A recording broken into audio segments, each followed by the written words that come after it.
Bonjour à toutes et à tous, chers collègues, chers amis. Nous allons d'abord entendre deux lectures. D'abord Sophie Lucas, qui est docteur en médecine de l'UCL en 1994 et puis elle a eu un diplôme de docteur en sciences biomédicales en 2000 pour ses travaux en immunologie des tumeurs, réalisés dans le laboratoire du professeur Beaune à l'Institut Louvier pour la recherche sur le cancer. Sophie Lucas a alors effectué un séjour postdoctoral de 2 ans dans la compagnie biotechnologie Genentech à San Francisco, où elle a étudié les nouvelles cytokines et leurs récepteurs dans le laboratoire de Frédéric de Sauvage. De retour en 2004, elle fonde son propre groupe de recherche à l'Institut de Duve sur le campus de la faculté de médecine de l'UCL, chercheur qualifié du FNRS depuis 2008. Elle devient professeure en immunothérapie du cancer auprès de l'UCL en octobre 2016. Ses recherches portent sur le rôle des lymphocytes T régulateurs dans la suppression des réponses immunitaires chez l'homme, et ce sera son sujet de sa lecture. Sophie, merci d'être là. Merci. Monsieur le secrétaire perpétuel, Monsieur le Président, Mesdames, Messieurs, chers collègues, c'est un honneur pour moi d'avoir l'occasion de vous présenter mes travaux et je remercie Monsieur Augustin Ferrand de m'avoir invité aujourd'hui. Mes travaux portent sur l'immunologie tumorale. L'immunologie tumorale consiste à étudier les réponses immunitaires que montrent les patients cancéreux contre leurs propres cellules tumorales. C'est un domaine qui a connu un développement et un essor absolument vertigineux ces dernières années, grâce à des développements cliniques tout à fait impressionnants qui ont mené à de nouvelles approches thérapeutiques en oncologie qu'on appelle collectivement les immunothérapies du cancer. Alors ces progrès cliniques reposent en fait sur 2 découvertes majeures en immunologie fondamentale. Et je vais vous parler de ces découvertes très importantes. La première a en fait été réalisée ici, en Belgique, à l'UCL, par Thierry Beaune et ses collègues, dont certains sont présents ici, et elle consistait à découvrir et identifier la nature des antigènes qui sont reconnus par les lymphocytes T à la surface des cellules tumorales. Alors, ces antigènes de tumeur, comme tous les antigènes reconnus par les lymphocytes T, sont en fait des peptides de 9 à 10 acides aminés qui sont présentés à la surface des cellules par des molécules du complexe majeur d'histocompatibilité ou molécules HLA. Ces peptides proviennent de la dégradation dans le cytoplasme de protéines qui sont elles-mêmes codées par plusieurs types de gènes. Et c'est précisément l'identification et la caractérisation de ces gènes par Thierry Beaune dans les années 90 qui a permis de démontrer l'existence d'antigènes qui sont strictement spécifiques des tumeurs humaines parce qu'ils ne sont présents qu'à la surface des cellules tumorales et sont absents de la surface des cellules somatiques non cancéreuses de l'organisme adulte. Alors, il s'agit par exemple des antigènes qui sont codés par des gènes mutés. Alors, on parle aujourd'hui de néo-antigènes ou de néopeptides, de néoépitopes, plus précisément.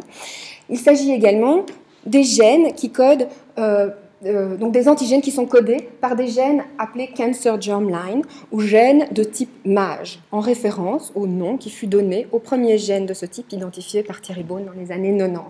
Alors, ces gènes de type MAGE ne sont pas mutés, mais ils sont exprimés dans les cellules tumorales tout en étant silencieux dans les cellules somatiques non cancéreuses de l'organisme. Et pour cette raison, ils codent également pour des antigènes qui ne sont présents qu'à la surface des cellules tumorales. C'est aussi le cas des gènes viraux dans les rares cas des cancers qui sont induits par les infections virales. Mais l'existence de ces antigènes présents exclusivement à la surface des cellules tumorales permet un ciblage extrêmement spécifique des cellules tumorales par le système immunitaire. Les cellules du système immunitaire qui sont responsables de ce ciblage sont des lymphocytes T. Chaque lymphocyte T porte à sa surface un récepteur antigénique qu'on appelle TCR pour T-cell receptor, unique, qui est capable de reconnaître une combinaison particulière d'un peptide avec une molécule HLA. Et quand un lymphocyte T porte à sa surface un TCR qui lui permet de reconnaître un antigène de tumeur, on parle de lymphocyte antitumoral.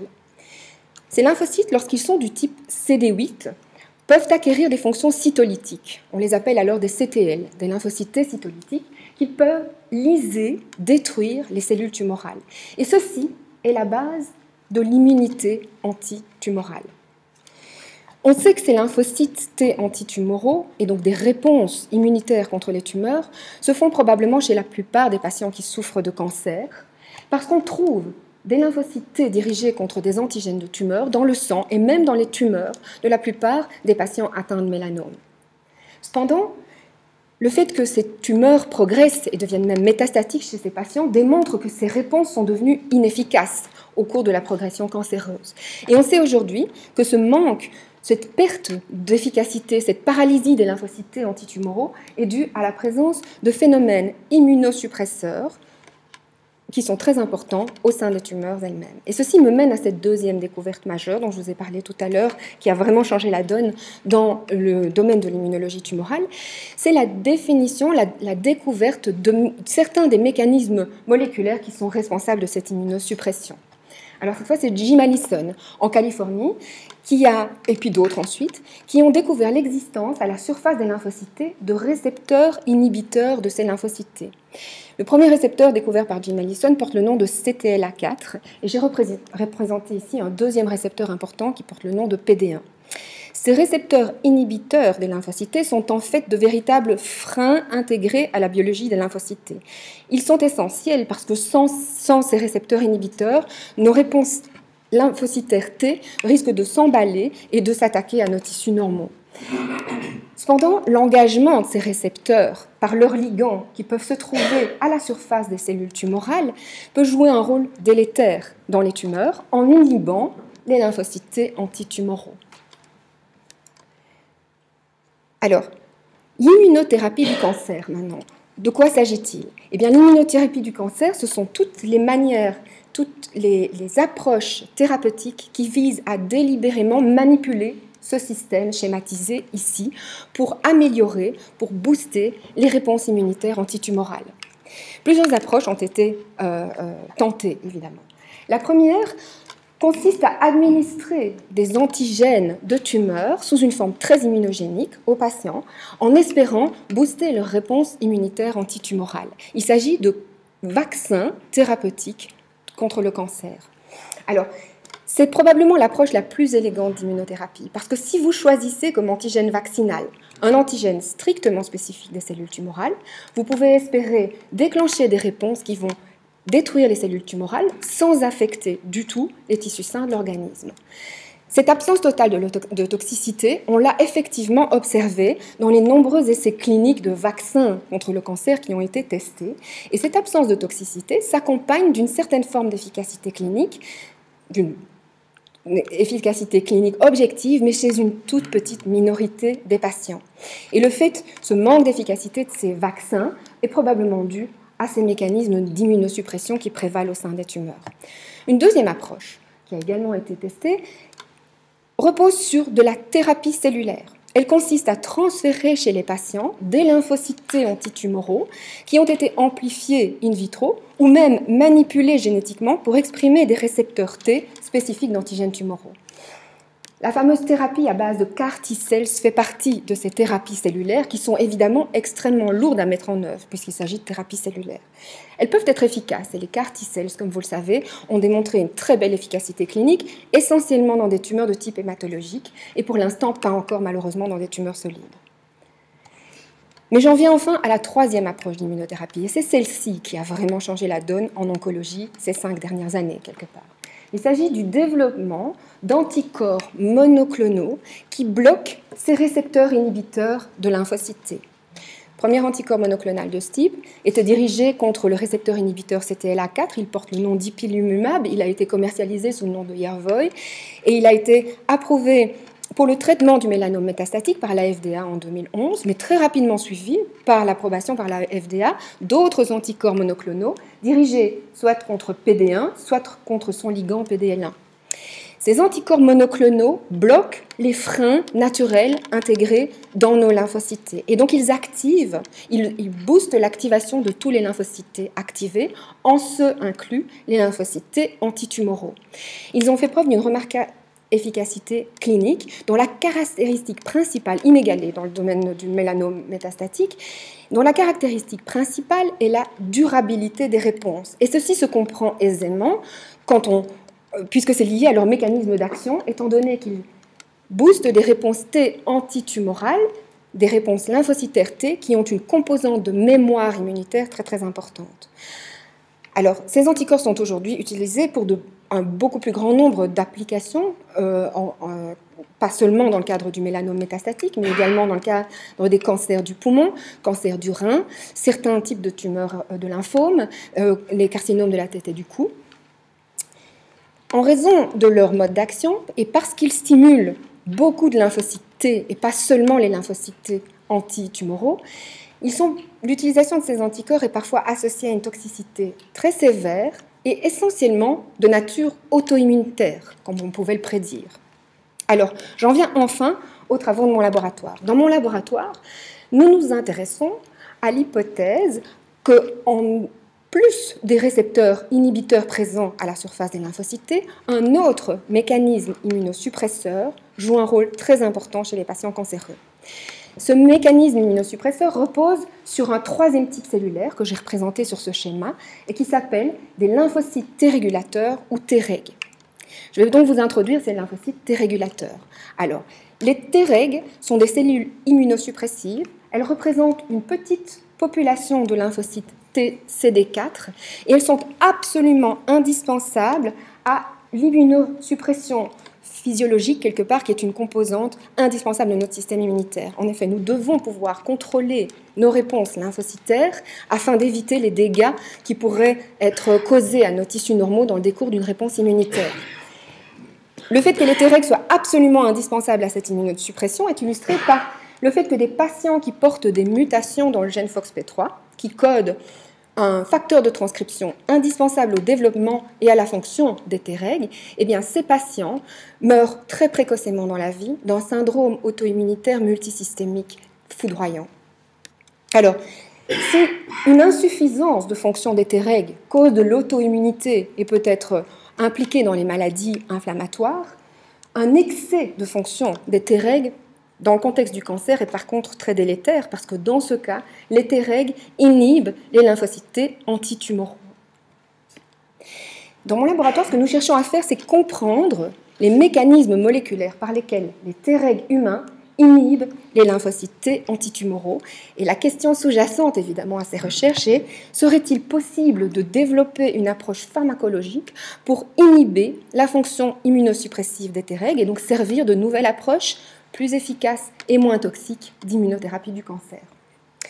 Alors, pour étudier ces lymphocytes T régulateurs humains, qui sont des cellules très rares et difficiles à isoler, nous avons utilisé une approche qui s'est avérée très utile par la suite. Nous avons dérivé des clones de lymphocytes T régulateurs, définis sur base d'un marqueur épigénétique stable très caractéristique de ces cellules, tant chez l'homme que chez la souris. Et nous avons comparé les profils d'expression génique de ces clones Treg par rapport à ceux de clones T non régulateurs, à la recherche de signatures géniques qui pourraient être indicatives d'une fonction immunosuppressive, de la nature moléculaire de la fonction immunosuppressive de ces Treg. Alors nous avons constaté que la plupart des mécanismes qui avaient été proposés pour médier la fonction immunosuppressive des Treg murins de souris ne jouaient pas un rôle pour les Treg humains. La plupart sauf un. Et ce mécanisme implique la production d'une cytokine immunosuppressive qu'on appelle le TGF-bêta. Alors là, je dois vous faire à nouveau une petite introduction sur le TGF-bêta. Le TGF-bêta est une cytokine qui est produite par toutes les cellules de notre organisme, quasi, sous cette forme, qui est une forme latente, inactive.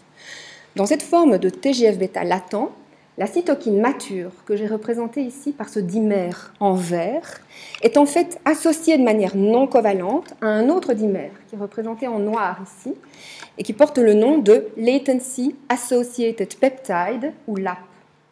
Le LAP, lorsqu'il se lie au TGF-bêta mature, l'empêche stériquement de se lier à son récepteur et le maintient donc inactif, dans une forme latente. Alors, ce que nous avons observé, c'est que les Tregs, contrairement là, aux autres cellules de l'organisme, produisent du TGF-bêta latent en association avec une protéine transmembranaire qui s'appelle GARP. GARP, c'est un nom assez barbare qui est l'acronyme de Glycoprotein A Repeat Predominant. Ça ne veut absolument rien dire, mais cette protéine transmembranaire présente en fait le TGF-bêta latent à la surface des Tregs. Ça, c'était très important parce que nous savions depuis longtemps, mais nous ne savions pas pourquoi, que les Tregs ne sont capables de supprimer les autres lymphocytes qu'à très courte distance, si des contacts cellulaires sont permis entre ces cellules. Et donc la présentation d'une cytokine immunosuppressive à la surface des Tregs était tout à fait compatible avec ce mécanisme d'action des Tregs. Évidemment, pour exercer une activité immunosuppressive, le TGF-bêta mature doit être relargué du LAP. On parle d'activation du TGF. Et là, très peu de cellules sont connues pour activer le TGF-bêta via des mécanismes qui sont très spécifiques d'un type cellulaire à l'autre. Et on ne savait pas que les lymphocytes étaient capables de produire du TGF-bêta actif. Nous avons observé que les lymphocytes T régulateurs humains sont tout à fait capables d'activer le TGF-bêta et que ce TGF-bêta produit par les Tregs peut à nouveau agir à très courte distance de manière paracrine sur des lymphocytes T à condition que ceux-ci soient en contact avec les lymphocytes T régulateurs. Ceci, nous pouvons le détecter parce que nous pouvons détecter la phosphorylation d'un facteur de transcription dans les cellules en contact avec les Tregs, ce facteur de transcription SMAD2. Et ce signal induit par le TGF-bêta est puissamment immunosuppresseur. Il faut savoir que des souris qui portent une mutation du récepteur au TGF-bêta dans leur lymphocyte T et nulle part ailleurs meurent très, très précocement d'un syndrome auto-immunitaire foudroyant à nouveau. Alors, nous avons également observé que ce TGF-bêta actif produit par les Tregs exerce une action autocrine sur les Tregs eux-mêmes. Alors, nous ne comprenons pas encore le rôle de cette signalisation autocrine du TGF-bêta dans les Tregs eux-mêmes. Mais ceci nous donne une belle opportunité pour mesurer la production de TGF-bêta actif par des Tregs, puisqu'il nous suffit de mesurer la phosphorylation de SMAD2 dans ces cellules. Et c'est important parce qu'il faut savoir que le TGF-bêta actif n'est jamais relargué sous une forme soluble à des niveaux détectables dans le surnageant de ces cellules. Illustrons une nouvelle fois que cette production du TGF-bêta actif doit se faire à très grande proximité de la membrane des Tregs. Alors, à cause de cette proximité par rapport à la membrane, nous avons évidemment supposé que GARP pouvait être impliqué dans ce mécanisme d'activation du TGF-bêta, ce mécanisme étant inconnu au niveau des Tregs. Mais pour tester cette hypothèse, nous avons dû dériver toute une série d'anticorps monoclonaux dirigés contre GARP pour tester si l'un d'entre eux était capable de bloquer la production de TGF-bêta actif par les Tregs. Nous avons utilisé deux approches pour dériver ces anticorps monoclonaux. Une première approche tout à fait conventionnelle, dont vous vous souviendrez peut-être, et qui consiste à immuniser des souris, dériver des clones d'hybridomes, et obtenir donc ici 14 anticorps monoclonaux de souris dirigés contre la protéine GARP humaine. Mais nous avons aussi utilisé une deuxième approche très intéressante en collaboration avec une compagnie de biotechnologie qui s'appelle Argenex, qui immunise des lamas avec la forme humaine de GARP, construit des bibliothèques d'ADN complémentaires de fragments FAB et sélectionne ces bibliothèques d'ADN complémentaires par phage display, et finalement sous-clone ces fragments FAB dans un backbone d'immunoglobuline humaine. Bon, tout ça est un peu compliqué, mais ceci nous a généré 17 anticorps monoclonaux dérivés de l'AMA, dirigés contre la protéine GARP humaine. Avec cette trentaine de nouveaux réactifs, nous avons pu tester si des anticorps anti-GARP pouvaient bloquer la production de TGF-bêta actif par les Tregs. Alors ceci est un Western blot qui vous montre la détection de la forme phosphorylée de SMAD2. Et vous voyez que dans cette condition, on n'a pas de signal, et ça, ce sont des lymphocytes T régulateurs qui n'ont pas été stimulés par le récepteur T. Dans cette condition, où nous avons stimulé les lymphocytes T régulateurs via leur récepteur T en absence de tout anticorps, on voit un beau signal de phosphosmate 2 qui signe la production de TGF-bêta actif. Et ça, nous le savons parce que quand on utilise un anticorps anti-TGF-bêta, on bloque ce signal. Alors vous voyez aussi que tous nos anticorps anti-GARP, pas tous, la plupart en tout cas, ne bloquent pas cette production de TGF-bêta actif. La plupart, sauf deux. Celui-ci, MHG8, et celui-là, LHG10. Deux de nos anticorps bloquaient donc la production de TGF-bêta actif par les Tregs humains, démontrant que GARP était impliqué dans cette production. Alors pourquoi deux sur la trentaine que nous avons testée? L'explication la plus plausible est évidemment que ces deux anticorps reconnaissent GARP d'une manière différente des autres anticorps. Donc ils se lient probablement à GARP. L'épitope qu'ils reconnaissent est probablement différent de celui reconnu par tous les autres. Et c'est là que nous avons cherché à déterminer l'épitope reconnu par les différents anticorps anti-GARP. Première chose que nous avons dû évaluer, c'est quelle forme de GARP était reconnue par nos anticorps. En fonction des niveaux d'expression de GARP et du TGF-bêta dans les cellules, GARP peut se trouver à la surface sous deux formes différentes, soit non liée au TGF, une forme que nous avons appelée la forme libre de GARP, soit liée au TGF-bêta dans une forme que nous avons appelée les complexes GARP-TGF-bêta. Et donc nous avons transfecté des cellules qui n'expriment pas GARP et n'expriment pas le TGF, soit avec GARP seul, soit avec le TGF seul, soit avec les deux molécules. Et vous pouvez voir ici que les deux anticorps illustrés ici lient les cellules qui sont transfectées seulement avec GARP, mais pas avec les deux molécules GARP et TGF. Ces anticorps lient donc la forme libre de GARP, mais pas les complexes. Ici, vous avez l'exemple de deux anticorps qui lient à la fois les cellules transfectées avec GARP seul ou avec GARP et le TGF. Et donc, ces deux anticorps lient les GARP, qu'ils soient libres ou en complexe avec le TGF, indifféremment. Ici, nos deux anticorps inhibiteurs, de manière très intéressante, lient les cellules qui sont co-transfectées avec GARP et le TGF, mais pas les cellules transfectées avec GARP seul, indiquant que ces deux anticorps ne lient GARP que lorsqu'il est en complexe avec le TGF-bêta, et pas lorsqu'il est libre. En testant ces cellules et ces différentes formes de GARP pour la liaison à tous nos anticorps, nous avons pu faire une catégorisation des formes de GARP reconnues par nos différents anticorps. Vous voyez que les deux anticorps inhibiteurs ne reconnaissent que les complexes, mais ceci n'est pas une propriété qui leur est propre, puisque 4 autres anticorps non inhibiteurs sont aussi spécifiques de ces complexes. On a dû donc aller plus loin, et nous avons cherché alors à déterminer quelle région de GARP était importante pour la liaison.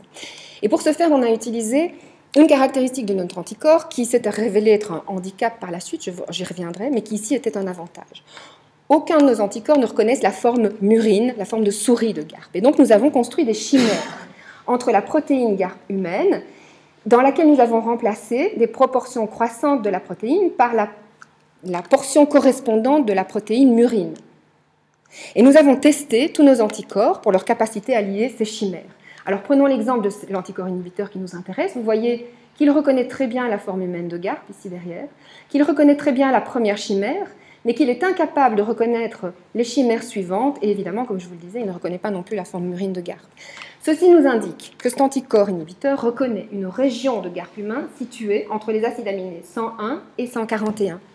En testant ces chimères sur tous les anticorps, à nouveau, nous avons pu démontrer quelle est la région de GARP requise pour la liaison. Et à nouveau, les deux anticorps inhibiteurs requièrent la même région de GARP, les acides aminés 101 et 141, mais également les 4 anticorps non inhibiteurs. Nous poussons à regarder encore plus en détail cette région, d'acides aminés 101 à 141, et là nous avons construit des mutants dans lesquels nous avons juste remplacé 3 acides aminés de la protéine humaine par les acides aminés correspondants de la protéine murine, et nous avons testé les différents anticorps contre ces mutants. Prenons l'anticorps LHG3 ici, qui reconnaît aussi que les complexes. Vous voyez qu'il perd la liaison quand on mute ces 3 acides aminés-ci. L'anticorps inhibiteur MHG8, lui par contre, ne perd la liaison que lorsqu'on mute ce motif YSG, localisé ici, indiquant que cet anticorps, mais pas celui-ci, requiert ces 3 acides aminés pour la liaison. Alors quand on a à nouveau testé tous nos mutants sur les anticorps, on a pu constater que les 2 anticorps inhibiteurs requérait ces acides aminés YSG de GARP, mais qu'aucun autre anticorps spécifique de complexe n'avait la même spécificité puisqu'il requérait d'autres acides aminés, nous permettant de conclure que nos 2 anticorps inhibiteurs lient un épitope qui est distinct de l'épitope reconnu par des épitopes reconnus par tous les autres anticorps non inhibiteurs. Alors, ça pouvait nous donner des indications sur le mode d'action de nos anticorps, mais la capacité de nos anticorps inhibiteurs à ne lier que les complexes pouvait être expliquée par 2 choses différentes. Soit nos anticorps inhibiteurs lient une conformation dans GARP qui est induite par la liaison du TGF-bêta.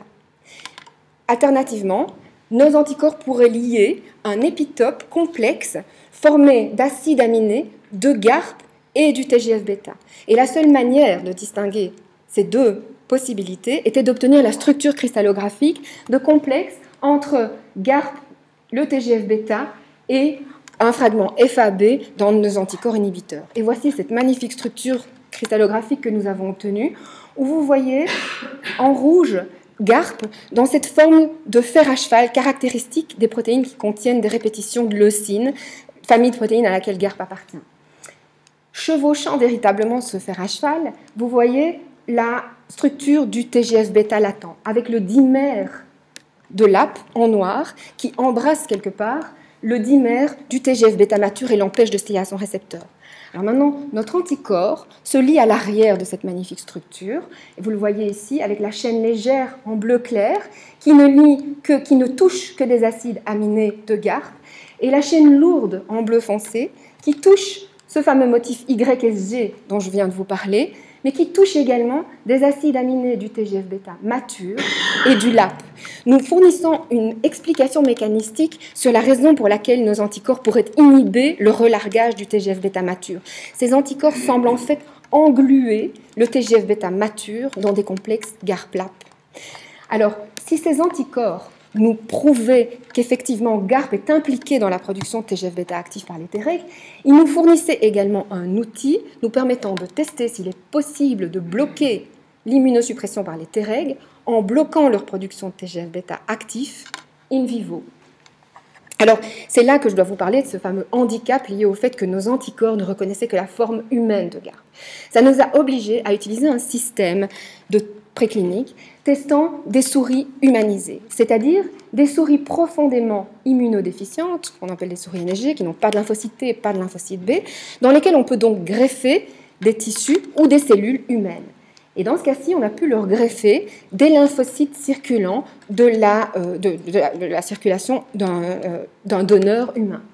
Quand on greffe des PBMC, donc ces cellules mononucléées du sang, dans ces souris NSG, ces lymphocytes T humains vont se mettre à proliférer, coloniser les organes lymphoïdes secondaires de la souris sans aucun problème, et ils vont s'activer contre les tissus murins dans une réaction xénogénique due à l'activité des T humains contre les tissus murins, et ils vont provoquer très rapidement une maladie qui ressemble d'assez près à la maladie du greffon contre l'hôte, cette GVHD, dont on peut mesurer les symptômes objectifs. Alors, ce qui est très intéressant, c'est que si on co-transfère avec ces PBMC humains des Treg autologues, c'est-à-dire issus du même patient, on peut contrôler cette GVH en moins en partie, la retarder et même prévenir sa survenue chez une petite proportion de souris. Et ceci illustre l'action immunosuppressive des Treg sur les lymphocytes T humains. Et ça nous fournit aussi une plateforme pour tester nos anticorps anti-GARP. Et nous avons constaté que si nous administrions un anti-GARP bloquant dans ce système, nous aggravions la GVH qui était normalement contrôlée par les Treg. Cette activité, cette aggravation, était tout à fait similaire à celle qu'on obtenait avec un anticorps dirigé contre le TGF-bêta. Donc, de manière tout à fait compatible avec notre hypothèse que les anticorps bloquent la production de TGF-bêta, et nous ne la voyions évidemment pas avec un contrôle isotypique. Nous avons fait des expériences de répétition, évidemment, où nous avons pu montrer que les Treg doivent être présents pour qu'on voit une activité de l'anticorps. Ici, ces deux lignes pointilleuses superposées vous montrent qu'on n'a pas d'aggravation de la maladie si on n'a pas de Treg dans le système. L'autre anticorps inhibiteur, le LHG10, a la même activité d'aggravation de la maladie en présence de Treg, et de manière très intéressante, il a une activité tout à fait similaire, même si on mute la portion FC de cet anticorps, de sorte à empêcher sa liaison au récepteur FC, et donc à induire ce qu'on appelle une ADCC, c'est-à-dire une cytotoxicité médiée par les anticorps, qui pourrait induire la déplétion des Treg. Le fait que cet anticorps muté soit toujours capable d'aggraver la maladie indique donc que notre anticorps n'a pas l'air de fonctionner en éliminant physiquement les Treg, mais plutôt en bloquant leur fonction. Ce que nous avons également eu la conviction qu'il se produisait parce que lorsqu'on utilise un autre anticorps anti-GARP, le LHG3, dont je vous ai aussi parlé, qui lie les complexes GARP-TGF, mais ne bloque pas la production de TGF-bêta, cet anticorps n'est pas capable d'aggraver la maladie. Alors en conclusion, nous avions pu montrer que la suppression par les Treg humains passe par la production de TGF-bêta actif et que ceci requiert GARP, et que nous avions des anticorps anti-GARP capables de bloquer cette suppression par les Treg. Alors la question suivante est évidemment, pourrions-nous observer un bénéfice thérapeutique de l'utilisation de ces anticorps chez des individus porteurs de tumeurs ? Pour ça, il nous fallait absolument des anticorps anti-GARP murins, et nous avons passé beaucoup de temps à essayer d'en obtenir, toujours avec la compagnie Argenex, qui nous a fourni une cinquantaine d'anticorps anti-GARP murins, pour que finalement nous puissions obtenir 2 d'entre eux qui semblaient inhiber au moins partiellement la production de TGF-bêta actif par les Treg de souris cette fois. Et nous avons pu tester ces anticorps anti-GARP murins dans un modèle tumoral chez la souris. Ce modèle consiste en fait à transplanter par injection sous-cutanée une lignée tumorale qu'on appelle P815 dans des souris syngéniques. Lorsqu'on fait ça, on observe ici chaque souris individuelle du groupe est représentée par une ligne. Vous pouvez observer que les tumeurs poussent très rapidement chez ces souris, provoquant leur mort d'ailleurs en les 30 jours. Et bien, quand on traite ces souris avec un anticorps anti-GARP inhibiteur ou l'autre anticorps anti-GARP inhibiteur, vous pouvez remarquer qu'on retarde la croissance des tumeurs chez ces souris et qu'on permet même un rejet complet de ces tumeurs dans une petite proportion d'entre elles. Alors, ce schéma d'administration d'anticorps n'a rien à voir avec ce qui se passe en clinique, évidemment, puisqu'ici, nous administrons l'anticorps avant de transplanter les tumeurs. On a voulu donc tester si l'administration de nos anticorps dans une situation plus proche de la thérapeutique humaine pouvait également fonctionner. Et nous avons donc décidé de commencer le traitement avec nos anticorps 1 semaine seulement après l'injection des cellules tumorales. Et nous avons, à ce moment-là, 1 semaine après, toutes les souris ont développé une tumeur qui est tout à fait détectable et facilement mesurable, nous permettant de randomiser les souris en différents groupes qui ont exactement les mêmes tailles de tumeurs. Et dans ce contexte, vous pouvez voir qu'également les 2 anticorps anti-GARP permettent de retarder la croissance tumorale et même provoquent le rejet complet des tumeurs dans une petite proportion de ces souris. Alors, les étapes suivantes de nos recherches sont évidemment testées dans des modèles précliniques d'autres types tumoraux, de combiner nos anticorps anti-GARP avec d'autres approches d'immunothérapie, et puis d'examiner le mode d'action. Il nous faut absolument être capable de prouver, nous devons tester l'hypothèse que nos anticorps fonctionnent bien comme nous pensons qu'ils fonctionnent, c'est-à-dire en augmentant les réponses immunitaires antitumorales. Nous avons récemment eu de très belles perspectives pour un développement clinique, étant donné que la compagnie de biotechnologie avec laquelle nous travaillons à Argenex a conclu un accord avec une grosse firme pharmaceutique qui s'appelle AbbVie, et qu'ensemble, nous allons essayer dans les mois qui viennent d'accumuler suffisamment de données précliniques et d'évaluer de manière préliminaire la toxicité potentielle de nos anticorps, de sorte à essayer de lancer un essai clinique dans les quelques mois qui vont venir. Alors, je ne voudrais pas conclure sans aborder ces 2 questions qui me semblent importantes. La première est... la première serait quels seraient les avantages de bloquer GARP et de cibler GARP avec des anticorps monoclonaux par rapport aux autres formes d'immunothérapie déjà disponibles, comme par exemple les anticorps anti-CTLA4 ou ipilimumab. J'ai passé un petit peu de temps à essayer de vous expliquer que nos anticorps bloquent la fonction des Treg, mais n'éliminent pas les Treg. Or, il se fait qu'on pense que les anti-CTLA4, donc l'ipilimumab, pourraient fonctionner, au moins en partie, en tout cas chez la souris. Chez l'homme, ce n'est pas encore très clair, mais en provoquant l'élimination des lymphocytes T régulateurs, en déplétant ces cellules. Vous savez que les anticorps anti-CTLA4 sont très toxiques. Et donc, nous espérons que nos anticorps, en bloquant transitoirement la fonction des Treg, sans éliminer ces cellules, pourraient être éventuellement moins toxiques que des anticorps anti-CTLA4. La deuxième question est évidemment évidente. Pourquoi bloquer GARP plutôt que de bloquer directement le TGF-bêta contre lequel on a des anticorps? Il faut savoir que le TGF-bêta est aussi produit par de nombreuses cellules en dehors du système immunitaire et qu'il exerce là, en dehors du système immunitaire, des fonctions pléiotropiques, caractéristiques des cytokines. Il exerce notamment une fonction suppresseur de tumeurs extrêmement importante sur les cellules épithéliales et les cellules en voie de transformation.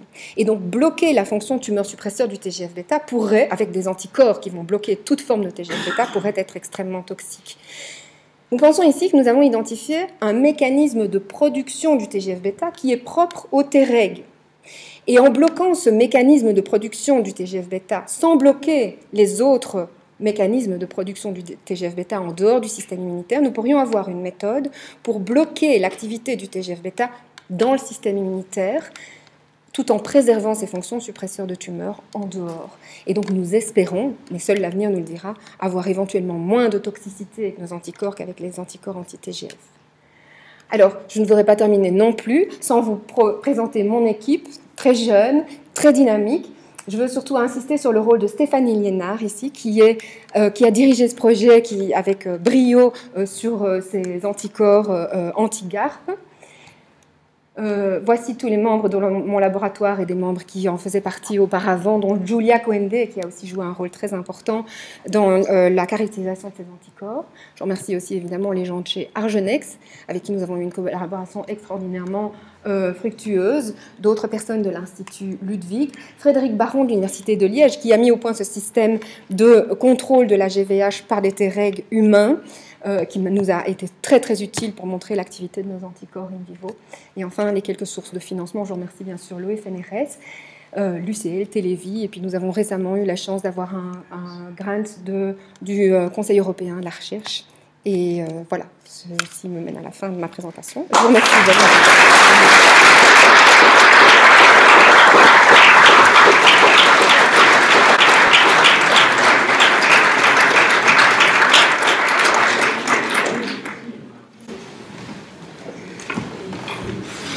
Merci beaucoup pour cette brillante lecture. Est-ce qu'il y a des questions, des commentaires, des éclaircissements? Jacques Renouvel. Merci Sophie pour cet exposé très convaincant. Une question, je suis dans l'anatomopathologie, donc j'aime bien les choses qui se passent ici. Et donc ces interactions Treg et lymphocytes effecteurs cytotoxiques, a-t-on la preuve que ça se passe vraiment à l'intérieur de la tumeur? Puisque si j'ai bien compris l'exposé, la libération de TGF-bêta, c'est un effet paracrine sur la cellule-ci. Et donc, est-ce qu'on a des éléments objectifs qui démontrent que ces interactions se font à l'intérieur d'une tumeur, que ce soit chez la souris, oui. que ce soit chez l'homme? C'est une excellente question. On ne sait pas si ces interactions se passent dans la tumeur ou dans le ganglion qui draine la tumeur. Hein, ça pourrait être dans les deux. Ce qui est clair, c'est... Je pense que l'argument le plus clair démontrant que ces interactions se passent probablement dans la tumeur, c'est justement ces data obtenues chez la souris avec les anticorps anti-CTLA4, dont on a pu démontrer qu'ils provoquaient une déplétion des lymphocytes T régulateurs qui expriment de très hauts niveaux de CTLA4, mais que cette déplétion ne s'opérait que dans les tumeurs elles-mêmes, parce que là, les lymphocytes T régulateurs sont activés et augmentent encore leur niveau d'expression de CTLA4 et deviennent donc des cibles de la DCC médiée par les anti-CTLA4. Et donc, avec ces anticorps anti-CTLA4, de manière très intéressante, on observe une déplétion des Treg que dans les tumeurs, pas dans la rate, pas dans les ganglions drainants, et ces anticorps anti-CTLA4 favorisent le rejet des tumeurs en stimulant les réponses immunitaires contre les tumeurs. Je pense que c'est l'argument le plus convaincant, à mon sens, que ces interactions Treg T antitumoraux sont importantes dans les tumeurs elles-mêmes.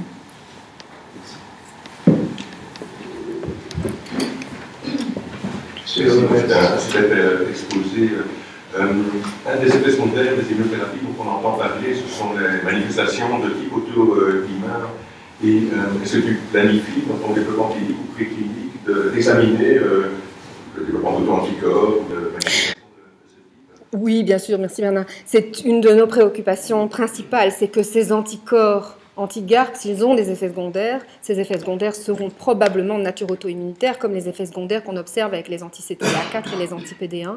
Et donc, on a des études de toxicité en cours qui examinent d'abord des toxicités extrêmement larges potentielles, mais une forme de toxicité auto-immunitaire qui pourrait tout à fait se manifester c'est des animaux traités avec ces anti-GARP ou chez des êtres humains, une fois qu'on pourra les tester, ce serait particulièrement une forme d'auto-immunité au niveau du côlon, donc des formes de colite auto-immunitaire, parce qu'on sait que la capacité des Treg de répondre au TGF-bêta est très très importante pour leur migration éventuelle dans le côlon. Et si on bloque cette capacité des Treg à répondre au TGF parce qu'ils ne produisent plus de TGF autocrine, et donc si on bloque la capacité de ces Treg à migrer dans le côlon, c'est là qu'on s'attendrait théoriquement à voir le plus d'effets auto-immunitaires sous forme de colite. On va évidemment surveiller ça, mais il pourrait y avoir d'autres formes d'auto-immunité comme celles qu'on observe avec les anti-CTLA4 et les anti-PD1.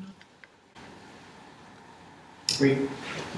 L'utilisation du LAMA, est-ce que c'est lié à la structure spécifique des anticorps produits par les lamas et vers les proches peut-être nano. Alors, je vous remercie pour cette question parce que c'est quelque chose que je n'ai pas eu l'occasion de développer un peu ici. Mais en fait, non. Donc, les lamas et les camélidés, je pense qu'on dit, développent deux formes développent deux types d'anticorps au cours de leur réponse immunitaire. 70% des anticorps qu'ils produisent sont effectivement ces heavy chain only, c'est ces anticorps constitués de chaînes lourdes seulement, qui ont permis de mener à la formation de nanobodies par génétique. Mais 30% de leurs réponses anticorps sont des réponses anticorps strictement conventionnelles. Chaînes lourdes, chaînes légères, bivalents. Et ce que Argenx exploite comme technologie, ce sont ces anticorps conventionnels avec une chaîne lourde et une chaîne légère. Alors, la question est pourquoi les lamas ? Eh bien, c'est parce qu'en fait, les lamas et les camélidés ont des gènes d'immunoglobulines qui sont beaucoup plus proches des gènes d'immunoglobulines humaines que les souris, par exemple. Et donc, les anticorps qui sont dérivés de ces lamas sont beaucoup plus faciles à humaniser que des anticorps qui proviennent d'autres espèces.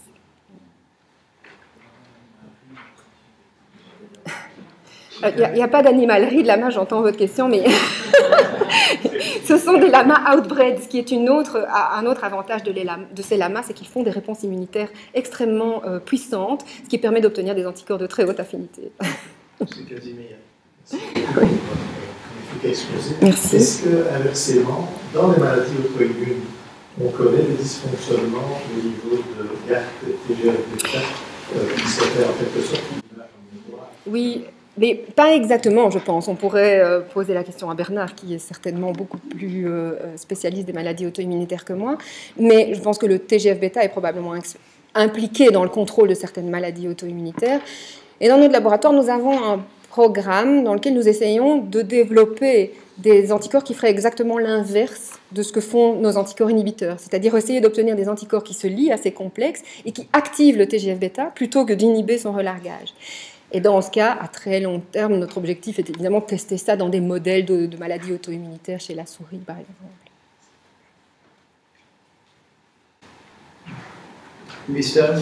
Est-ce qu'il y a un risque au moins théorique qu'un type particulier de maladie auto-immune, les syndromes neurologiques paranéoplasiques, les syndromes auto-immuns paranéoplasiques qui sont souvent neurologiques, leur fréquence augmente, en tout cas dans certains types de tumeurs avec ce type de traitement? J'imagine que le risque théorique existe, mais je ne peux pas commenter. Pas le mélanome, c'est souvent les lymphomes, oui, c'est certains ça. adénocarcinomes, mais ça donne le cancer de l'ovaire et ça donne des encéphalopathies mortelles. D'accord, de nature auto-immunitaire. De nature auto-immunitaire. Ah oui, ouais. Ça c'est intéressant. Je ne peux pas répondre clairement à votre question, mais je trouve ça très intéressant. S'il n'y a plus de questions, félicitations et un grand merci.